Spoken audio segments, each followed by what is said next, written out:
Assalamualaikum warahmatullahi wabarakatuh. Selamat datang di mata kuliah kewirausahaan. Kali ini topik kita adalah kreativitas dan inovasi. Nah, apa sih kreativitas dan inovasi itu? Nanti kita akan bahas di sini. Nah, tapi awalnya saya mau menyampaikan dulu apa pentingnya kreativitas dan inovatif. Pentingnya adalah sebagai problem solving atau cara kita menyelesaikan masalah yang terjadi di dalam hidup kita, baik masalah sehari-hari, ringan maupun berat yang kita temui dalam kehidupan kita. Nah, problem solving ini sendiri nantinya akan berguna ketika kita mau membuat sebuah usaha, karena kalau kita mau membuat sebuah usaha, kita harus menentukan value proposition dari usaha kita ini. Value proposition ini apa? Value proposition adalah solusi dari produk yang kita tawarkan, baik itu berupa barang maupun jasa kepada konsumen, solusi atas keinginan maupun kebutuhan konsumen. Nah, ini problem solving, penyelesaian masalah dengan mengikuti kaidah-kaidah ilmiah tertentu sehingga dicapai hasil solusi yang optimal. Semua orang pada prinsipnya harus menjadi problem solver bagi permasalahannya sendiri. Oke ya.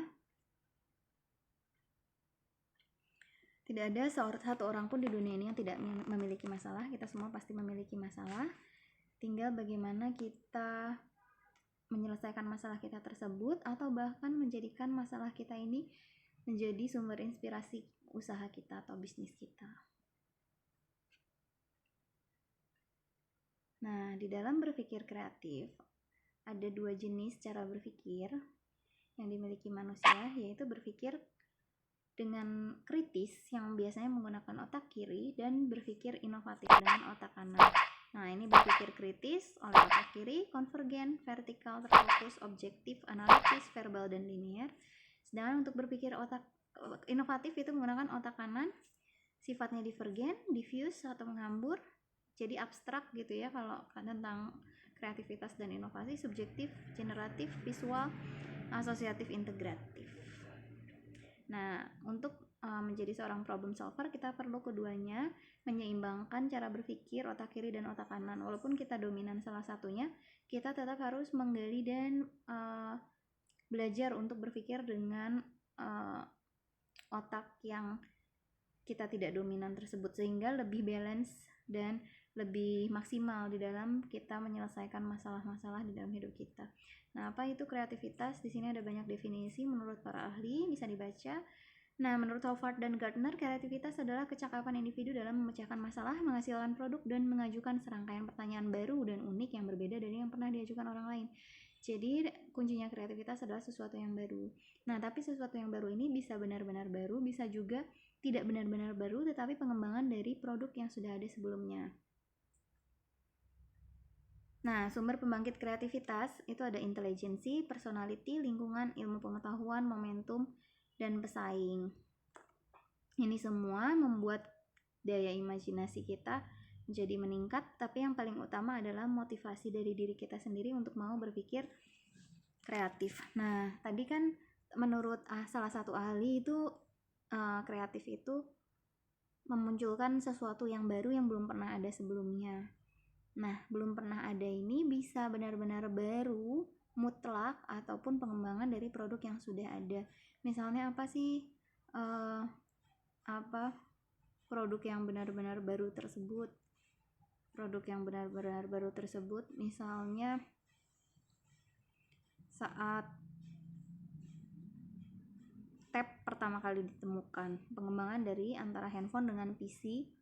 Orang membutuhkan yang lebih mobile, tetapi kalau pakai laptop itu kegedean, akhirnya dibuatlah tab. Nah, lalu untuk yang pengembangan dari yang sudah ada, misalnya tadinya ada vacuum cleaner, sekarang ada yang namanya robot vakum, dan di situ robot itu bisa untuk menyapu, mengepel, maupun menyedot debu dari permukaan-permukaan seperti karpet, sofa, dan lain sebagainya. Nah, sedangkan inovasi itu adalah tindakannya. Jadi kalau kreasi itu masih berupa gagasan atau ide, sedangkan kalau inovasi adalah realisasi atau tindakan atau penerapan ide kreatif itu menjadi suatu produk. Nah, tapi untuk inovasi ini sendiri bukan hanya diimplementasikan pada produk, tetapi juga kita sebagai pengusaha harus bisa menjadi pemimpin yang inovatif, yaitu dengan mengembangkan visi yang memiliki kebaruan. Kemudian kita juga harus punya pikiran yang terbuka pada perubahan. Lalu kita harus mau berimprovisasi, menyesuaikan dengan kebutuhan konsumen, dengan keinginan konsumen, berimprovisasi dengan kebutuhan zaman, lalu mencari alternatif lain atau ide-ide lain. Lalu kita harus siap juga untuk gagal. Kemudian kita harus menguji coba inovasi. Jadi inovasi ini harus kita dicoba apakah ini inovasi kita ini bisa diterima dengan baik oleh masyarakat, kemudian berhasil atau tidak sih. Misalnya kayak tadi mau menciptakan sebuah produk, pasti kan ada uji cobanya dulu di pabrik. Dan yang penting adalah tetap semangat. Nah, jadi untuk menjadi orang yang sukses kita harus punya sikap atau karakter plus ini, yaitu problem solving melalui kreativitas dan inovasi. Langkah-langkahnya adalah memahami cara berpikir kreatif, memahami metode untuk membangkitkan daya kreasi, memahami sikap negatif yang bisa menghalangi daya kreasi, memahami sikap positif yang bisa mendorong daya kreasi, dan juga menjalankan ide kreasi dalam sebuah tindakan yang inovatif. Nah, metode inovasi ini ada macam-macam, ada sintesis, revolusi, evolusi, dan mengubah arah. Saya kasih contoh untuk yang evolusi itu misalnya perkembangan televisi PC dari yang tabung, layarnya itu tebal sampai layar datar LCD. Kalau mengubah arah ini contohnya adalah waktu itu ada perusahaan mau membuat lem itu kan pasti butuh daya rekat yang baik, tetapi kemudian setelah melakukan penelitian dan percobaan ternyata lem yang mereka hasilkan ini daya rekatnya tidak baik. Nah, alih-alih mereka merasa gagal, mereka mengubah arah perusahaan yang tadinya mau menciptakan sebuah lem, mereka merubah menjadi menciptakan post-it. Tahu kan post-it note? Yaitu notes yang sebenarnya ada lemnya, tapi lemnya ini sifatnya tidak daya rekatnya ini rendah sehingga mudah untuk dikelupas. Nah, jadi mereka menciptakan sebuah produk baru dari apa yang sebenarnya bisa mereka klaim sebagai kegagalan, tapi justru mereka mengubah arah menjadi suatu keberhasilan. Nah, ini karakteristik inovasi, bisa unggul, konsisten, rumit, dan harus mungkin dicoba dan juga dapat diamati atau diobservasi. Unsur inovasi yang pertama adalah adanya kebaruan. Jadi apa sih sesuatu yang baru dari inovasi tersebut? Kalau tidak ada sesuatu yang baru berarti itu bukan merupakan sebuah inovasi. Kemudian punya manfaat, bisa menyelesaikan masalah atau bisa menjadi sebuah solusi. Kemudian berkelanjutan dan juga aturan. Aturan di sini maksudnya misalnya ada inovasi-inovasi yang tetap harus diatur, misalnya misalnya teknologi cloning itu juga merupakan sebuah inovasi, tapi kan kemudian tidak serta-merta kita mengkloning manusia, mengkloning hewan dan lain sebagainya, tetap ada aturannya. Nah, ini klasifikasi inovasi, ada yang inkremental, transformasi, dan radikal. Ini inkremental itu yang paling rendah, jadi hanya sedikit kebaruannya. Kemudian transformasi ini menengah, radikal ini sesuatu yang baru, yang benar-benar baru. Nah, ini sikap negatif yang menghalangi kreativitas nih. Biasanya kita selalu berfokusnya pada masalah. Aduh, ini ada masalah nih. Gimana? Saya nggak bisa, saya bukan ahlinya, saya nggak kreatif, pasti gagal nih, dan lain sebagainya. Sedangkan untuk sikap positif untuk kreativitas adalah kita memerlukan adanya rasa ingin tahu atau keingintahuan. Kemudian ketidakpuasan yang konstruktif, maksudnya adalah kita jangan cepat merasa puas, harus punya rasa ingin tahu, harus selalu tidak puas. Jadi kita mencari yang terbaik. Misalnya sudah didapatkan seperti ini, harus lebih baik nih. Jadi kita akan terus berinovasi, tidak mudah puas dengan apa yang sudah kita raih atau kita dapatkan.